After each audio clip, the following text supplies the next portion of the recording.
Welcome to the CS Joseph podcast. I'm your host, CS Joseph, and today we are answering Acolyte member questions as part of CS Joseph Responds.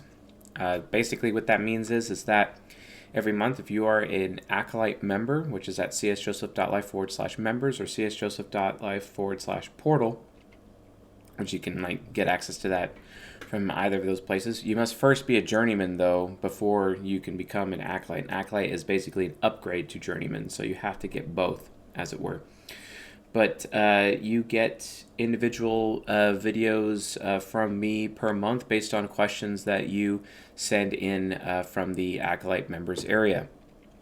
You just log in, put in your question, and I do a video response. Sometimes the video responses are really private, and I will just give it to just you, or I will release them on YouTube, etc. So be aware of that. Most of the time it's not private, it just depends on the nature of the question, or depends on if they're a coaching client, etc., or if it's specific to a different sensitive situation. I try to be wise to that end. So anyway, enough of that. By the way, to be an Acolyte member, which includes journeyman, that's $100 a month. So with that being said, we have a Acolyte question submission here, and I shall begin. Hello Chase, I'm an ESFJ, and I just finished watching your parenting video for my type. How to parent ESFJs is available in the members area to journeyman members. I can relate to all of it, and a lot of these issues I was aware of in myself growing up along with other things. It caused me to isolate and really work that TI inferior to death. I always wanted to change myself and was frustrated that I was a people pleaser, highly agreeable, felt incompetent, and had no personal identity, which means I would just basically copy someone else. Which leads me to my first question. I honestly have so many more. Well, good thing you're an Acolyte member to keep those questions coming every month. Does my identity come from being around other FI users? If I'm leading with FE for the rest of my life, does that mean I need an FI user to copy after or adjust for? Or does my shadow FI come in? I feel I don't have a fixed identity, which I've also heard you say comes from our fathers. That's a neutral perspective, though, not a natural one. But basically, I feel codependent on someone else's identity, along with getting fulfillment emotionally from them. Which, welcome to being an ESFJ. That's how it's supposed to be. ESFJs need external validation from other people, especially FI users. You have to see extroverted feelers as these emotion vampires that absorb the emotions or absorb the values, absorb the principles, absorb the standards from other people around them so that they can behave ethically. And all ethics really is that you're behaving in such a way where you're following other people's standards.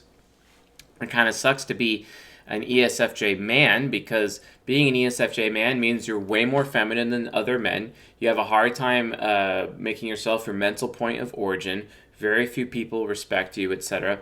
Over time, and it's because you end up being a follower. FJ types, including FJ men, have this problem where they allow social norms to determine their thinking, or the values of other people to determine their own thinking, because from their point of view, especially when they're young, it's like, well, how can it be true if other people don't accept it as true to begin with? And that's a huge, huge problem, because how could the truth not be unacceptable? Well, the reality of the situation is that the truth is unacceptable. People would rather live a lie than live a truth, and that's exactly what the problem is. And then, for example, women, when they look at these ESFJ men, they're just not attracted to them because they see them being followers instead of, being leaders, etc., leaders in their own life. And an ESFJ man, for example, would have to make themselves their own mental point of origin, which means they'd have to put tribe above self, which means they have to put their comfort over everybody else. They have to put what they think over everybody else. However, with TI inferior, that comes with a huge risk, because when they put their own thinking over everybody else, it can inhibit their ability to listen. And listening is what a TI inferior needs to learn the most in order to become the best version of themselves. So in this particular case, due to the modern dating environment and sexual marketplace, this person is completely and utterly screwed over, just by basis of being an ESFJ man. And when it comes to like being around other FI users, it's not necessarily that it's your identity, because identity does not necessarily come from introverted feeling. It's more of a person's humanity. So an FE user's humanity, or behaving human, in quotes, whatever subjective title that means, basically. But most people generally understand what I'm saying. In order to be human, you have to be around other people who are human, other FI users that behave in a human way, so that you know yourself how to behave. The problem is that you're orbiting others in the process. And SFJ men, or FJ men in general, especially SFJ men, really, really suffer in this area, especially in terms of masculinity and sexuality. And the thing is, though, is that can cause like a gross overreaction in that way. Like, for example, I know an ESFJ who was a director of a major food company, and then he left that food company to follow some of his colleagues who became C-suite members of another food company in Seattle, for example. He went to this food company. He became director over at this organization. And he's one of those people who would utilize, his position and his power in order to get sexual favors from women on his team, for example. And and it's so interesting to watch, the SE critic of these men basically taking revenge out on society and revenge out on women, basically, as an example. Because they would, it's like, hey, you want to move up within this organization, then you're gonna have to give me some sexual favors, to kind of earn your place. And where does that come from? It comes, like, I kind of talk about this a little bit in the Hypocrisies of an ESTJ episode, which is SE Critic, because ESJs have this problem where they will stop other people from growing within an organization, stop other people from growing and getting potentially greater than them, because one, they don't want to be replaced, they don't want to find themselves unwanted, etc. But as a result of that behavior, it's because they don't want to get out of their comfort zone. They don't want to grow themselves, because if they see people beneath them in stature or position of authority, etc., growing, they have to grow themselves. So they want to stunt the growth of people beneath them so they don't have to grow as much, which ultimately harms the organization they're in. And it's a huge point of hypocrisy for ESJs, especially ESTJs.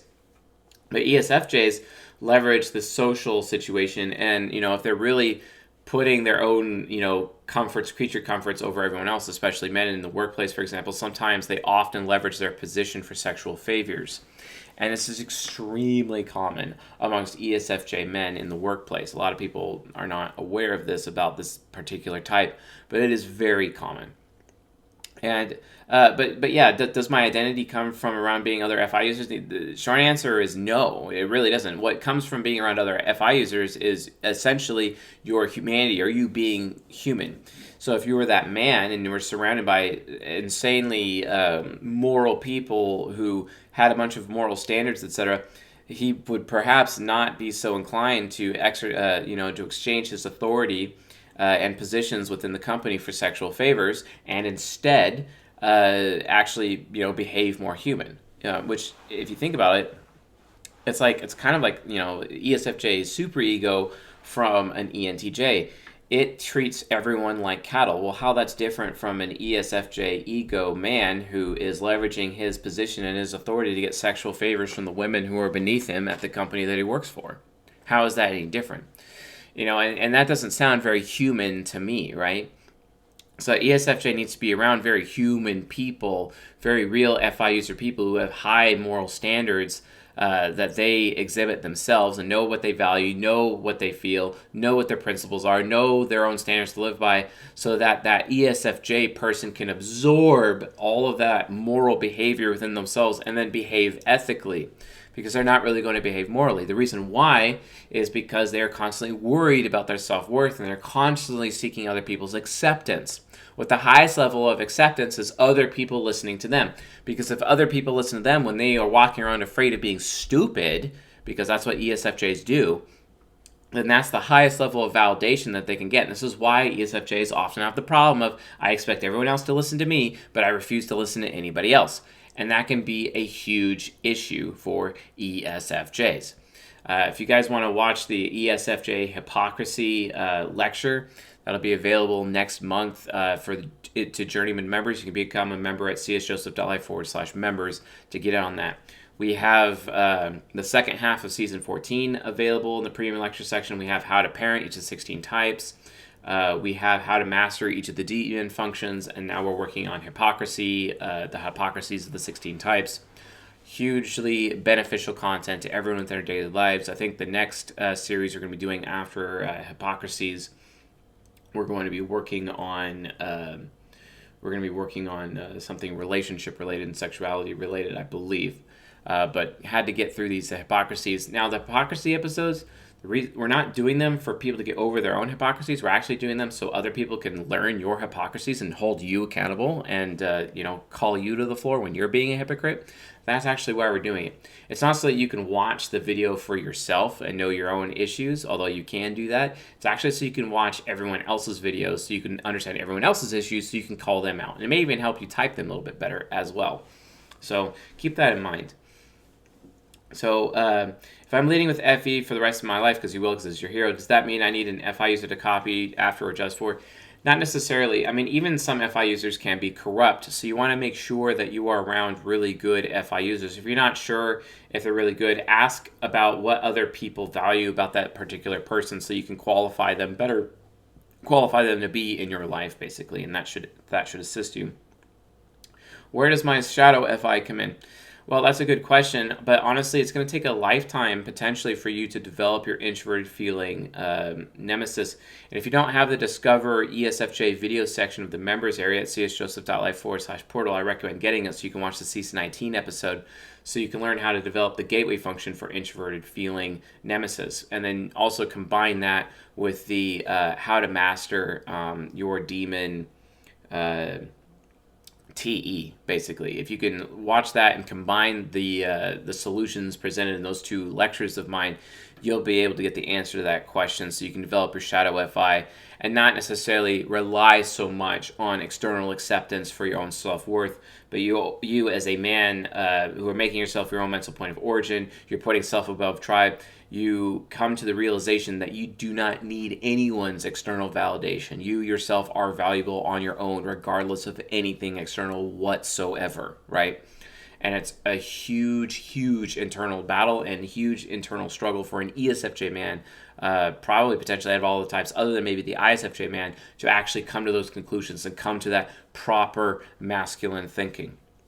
It usually helps if you're suffering in life and literally nobody in your life will help you. Society, parents, community, church, nobody wants you, and then no one is going to listen to you, and you have to completely 100% rely on just yourself in order to survive. If you can get to that mental point, it becomes a lot easier for you to abandon the quest of seeking external validation for your own emotional identity, as it were.